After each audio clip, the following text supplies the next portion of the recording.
ayaw lumabas ang dumi. Naka-experience na ba kayo ng ganoon? Yung constipated, ayaw lumabas. Ito po yung large intestine natin. Okay?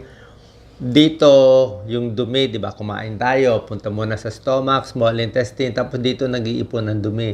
Yan, malaki yan, mahaba yan. Ngayon, ang problema, paglabas dito, lalabas na dapat sa dumi. Ang problema, minsan kasi, nagko-constipate tayo. Minsan nangyayari, may unang dumi na matigas. Hindi ka uminom ng tubig, na-stress ka. Pag na-stress tayo, humihinto yung paggalaw, bumabagal ang galaw ng tiyan pag na-stress. Baka hindi ka uminom ng tubig, medyo pinipigil mo, kulang ka sa fiber. Kaya merong unang dumi na na-imbak dyan sa dulo. Ngayon, pag may na-imbak dyan konti, tapos hindi ka pa uminom ng maraming tubig, unti-unti, ipon-ipon ang dumi. Iipon dito, iipon dito, iipon. Hanggang mamaya, buong colon mo, punong-puno na ng dumi. Sobra hirap ang pakiramdam. Parang hindi ka makapanganak na kala mo mamamatay ka na. Sobrang hirap yan. Kasi nga, yung una lang ang matigas. Minsan may dudumi ka, parang ipot-ipot lang. Pero yung buong bulk, ayaw na gumalaw. Yan ang delikado. Tapos magdudugo na yan. So, tuturo ko sa inyo anong technique ang gagawin, personal experience, turo ng gastroenterologist, turo ng doktor. Okay? Walang tama, mali dito. Merong medical advice, pero meron tayong mga alternative na para sa akin effective. Siyempre yan, mamaya. Ito, alam na natin to yung bawat oras, same time, sa umaga, dudumi, ginagawa ko naman yan. Maraming gulay, dapat naman yan. Bakit nagko-constipate? Okay? Madalas yung mga nagta-travel. Kasi pag nag-travel ka sa ibang probinsya, ibang lugar, bago kinakain mo eh. So, pag nanibago ang tiyan mo, pwede siyang bumagal. Diba? Baka wala kang gulay, puro kanin, puro ulam. Kanin and karne lang, puro fast food, nakakatigas siya ng dumi. Oily foods, nakakatigas ng dumi. Kulang tubig. Bakit kulang tubig? Siyempre, minsan, lalabas ka ng bahay, wala namang CR, hindi ka naman makaihi. So, medyo pipigilan mo inom mo ng tubig. O isa pa, ito yung problema ko. Pag naglalakad kayo ng 10,000 steps a day, pag naglalakad ka ng 10,000 steps a day, syempre pawis ka. Diba? So, dapat yung tubig mo, kulang na ang 8 glasses of water in a day. Kailangan mo siguro mga 12. Ako nga, 8 glasses, kulang. 10 or 12 para lang yung kulay ng ihi maayos. O sa gabi, pagising mo, baka pinapawisan ka sa gabi. Diba? Mainit yung kwarto nyo. Kaya pagising mo, dilaw na dilaw yung ihi. Kulang ang tubig. Minsan, dairy products din, nakakatigas ng dumi, puro soft drinks, puro matatamis, kulang sa gulay. Yan. Ito rin, mabilis ang pagkain. Pag mabilis ang pagkain, parang nai-imbak din siya. Yun ang ayaw natin, yung nag-iipon dito, tapos nakabara. Sobrang sakit po yun. Chronic stress, sinabi ko sa inyo, pag stress tayo, di ba pag na-stress ka, parang hindi ka na madudumi. Di ba? Kahit duming-dumi ka, biglang may issue, biglang may away, biglang hihinto yung tiyan mo eh. Ganoon yun, sympathetic nervous system. Kaya pag dudumi ka, dapat relax na relax ka. Relax na relax para gumalaw yung tiyan. Meron tayong technique mamaya tuturo natin. Caffeine, iwas konti, kulang sa exercise, mas magalaw, mas maganda. Pero minsan hindi pa rin, kulang pa rin yung exercise. Drink more water, alam nyo na yan. Yung iba, basta lang iinom ng gamot. Oo, may tulong naman yung gamot. Kaya lang ako, hindi ko ganong gusto itong mga pampadumi. Ang problema kasi sa laxative, iinom ka sa tableta, pampadumi nga. Kaya lang, itong pampadumi, medyo malakas to eh. Pag pinilit mo yung tiyan mo dumumi, mamaya, babagal siya ulit. Pero meron mga recommended yung doktor. O bibigay ko sa inyo. Kung talagang hirap na hirap, dalawang option. Meron tayong, saan mo yun, Doc Lisa? Pakita natin. Merong nirecommend ng doktor natin nung Sena. Okay, itong Sena, 1 capsule. Ito si Doc Lisa, kinukuha niya. So, bumili ako ng... Pero hindi ko na ginamit to eh. Ito, Japan brand eh. Japan. Ito, Japan to. Ito may picture nga yung mga gumagalaw yung bituka mo. So yung Sena, meron tayo nito sa Pilipinas, ibang brand. Pwede rin yan, 1 to 2 capsules pampadumi.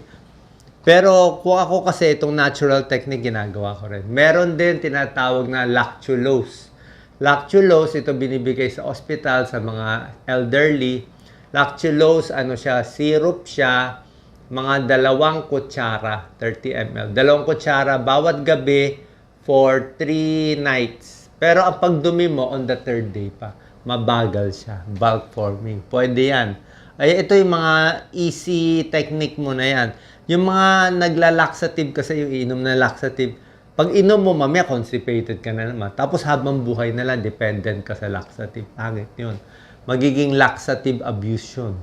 Diba? Kasi pag pinilit mo gumalaw yung bituka mo, diba? Binigyan mo ng gamot, ang reaction ng bituka mo, magko-constipate siya, pipigil siya, pinabilis mo siya eh. So, babagal siya ulit. Kaya pag inom mo ng laxative, next day, 2 days, 3 days, constipated ka na naman. Kaya mas maganda natural, maraming gulay, maraming tubig, at ito pa. Okay? Ididiretso ko na sa pinakagusto kong technique. Yung mga kakaibang technique na dito sa pag-upo, meron din konting technique. Pag-upo kasi, mas mataas daw, mas diretso, pwede naman. May tulong din naman yan. O, pwede nyo subukan, mas mataas yung paa, medyo squat. Diba? Pero kung nakabara kasi, hindi rin lalabas. Diba? Pag nakabara. Pero yan, may tulong din yan, mas diretso. Ako, ito tinuturo ko dati. 4 na piece. Pakwan, papaya, peras, prunes. Yan, pampalambot ng dumi. Pero natutunan ko ito. Ito lagi ko ginagawa. Nagkakarot ako. Carrot, grapes. Pero kahit kumakain ka pala nito, hindi pa rin sapat. Ulitin ko. Yan na natutunan ko. Bago to, malalim to. Kumakain ako lagi nito, hindi pa rin sapat. Kasi nga, medyo nabawasan ko yung inom ko ng tubig eh. Kasi maraming kaming lakad eh. Wala namang CR sa kung saan-saan. So, pag medyo bawas ang tubig mo, titigas siya. Tapos medyo walang gulay na kakain, more kanin, more ulam lang, let's say manok tsaka kanin, mas tumitigas siya. Tapos yung unang part nga matigas, mag-iipon na sa buong intestine mo, large intestine yung dumi. Kahit kumain ka nito, maiimbak siya, mapupuno siya. So, kailangan mo rin ng gulay. Yan, itong mga gulay, may tulong din siya. Ayan, may tulong din siya. Okay? Ito, pag gumagana na yung bituka mo. Ngayon, ito ang problema. Yan. Ito, sample lang ng picture. Hindi naman ganyan yung papagawa ko sa inyo. Ngayon, ang problema, pag naipit na siya, pag naimbak na siya, nakakatakot. Baka ma-heart attack kayo, baka ma-stroke kayo, baka may mangyari.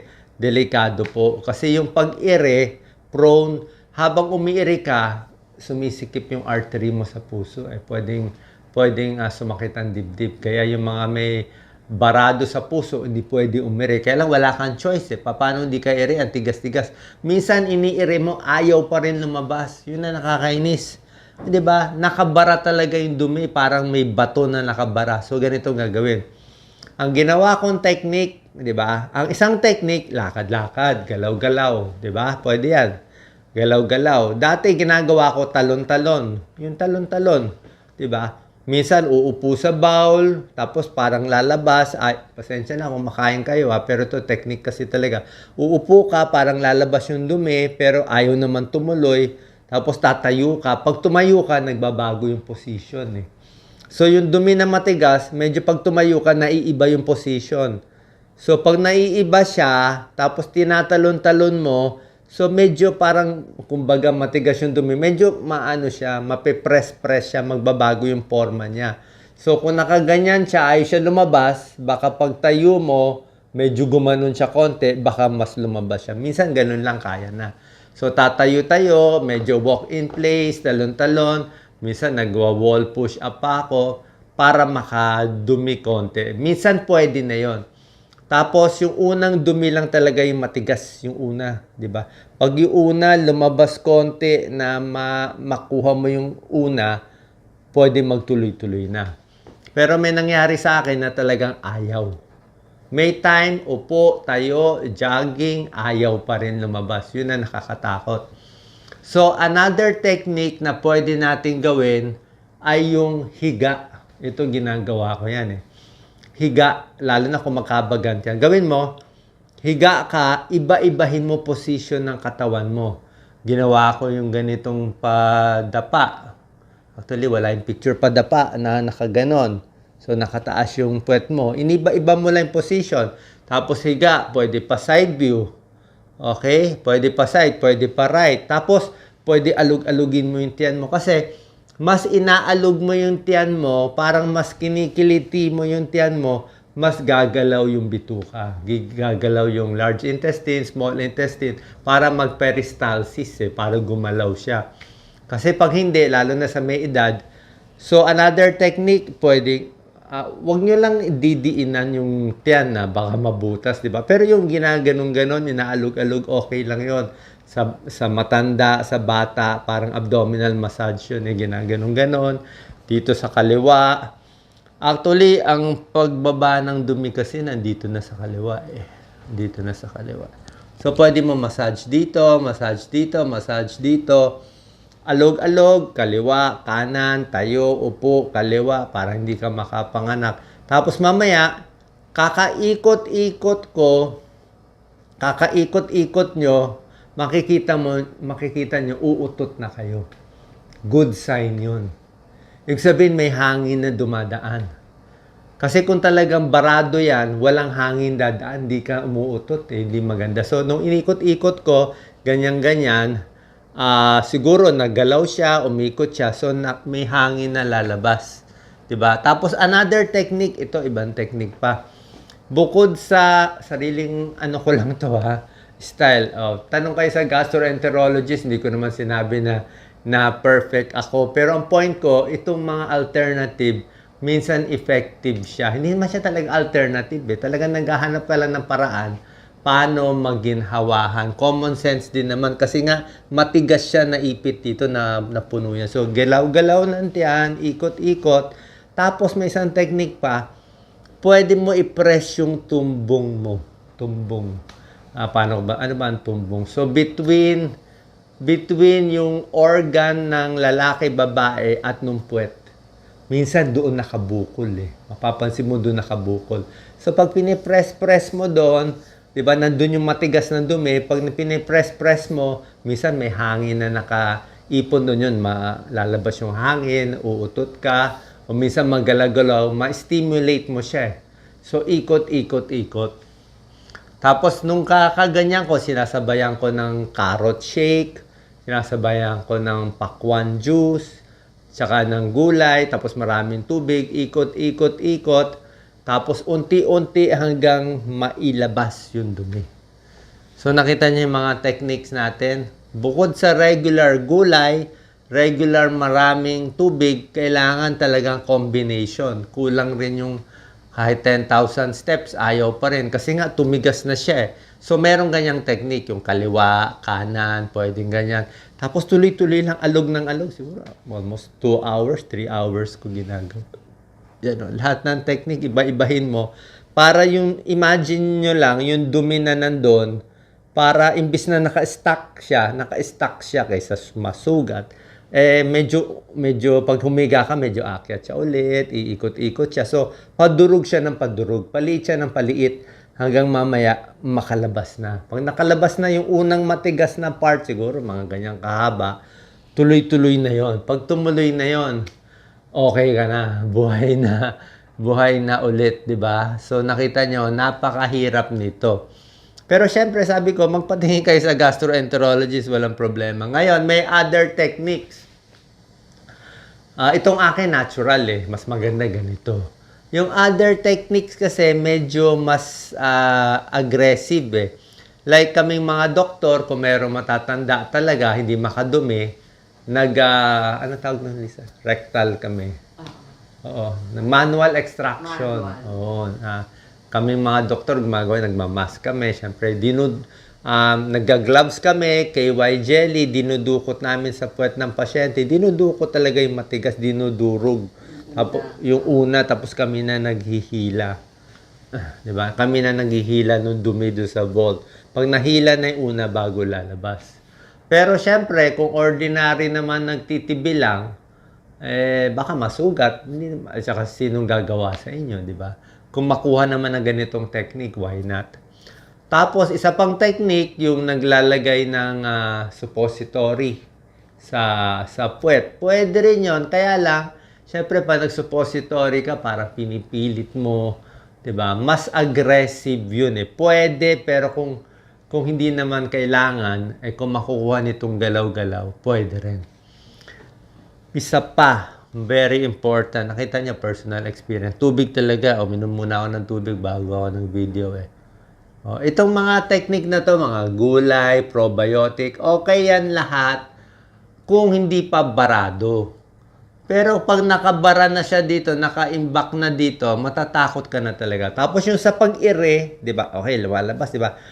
Pag-ire, para hindi ma-heart attack, ang ginagawa ko, siguro, hinga muna, relax ang utak. Kasi mas stress ka, mas takot ka masugat ang puwet, takot ka dumugo, takot ka ma-heart attack. Mas may takot ka, mas titigas ang dumi. Mas may takot ka, hindi bubukas yung puwet magsasara. So dapat, yun na nga, hirap ka na nga, parang may nakabukol sa tumbong mo, tapos pipilitin mo relax yung sarili mo. Tapos, pag i-ire ka, ang ginawa ko, pag-ire, syempre, pag-ire nga, hindi maganda, di ba? Baka ma-high blood, ma-stroke, ma-heart attack. So, habang umi-ire, a few seconds lang, parang ganito. Ire mo lang ganyan, hanggang bumaba konti, tapos pahinga mo konti.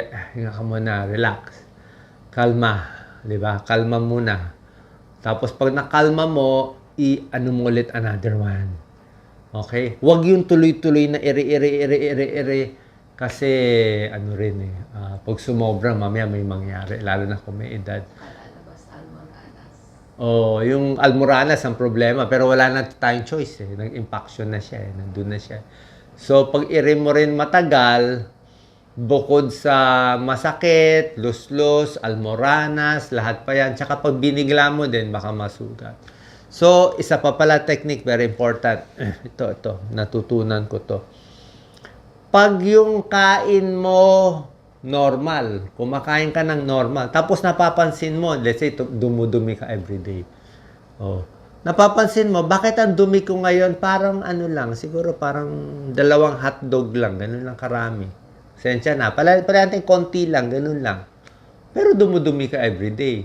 Pero yung kain mo medyo marami. So, magtataka ka, bakit for the past 4 or 5 days, dumudumi ka everyday, pero bakit parang pa konti.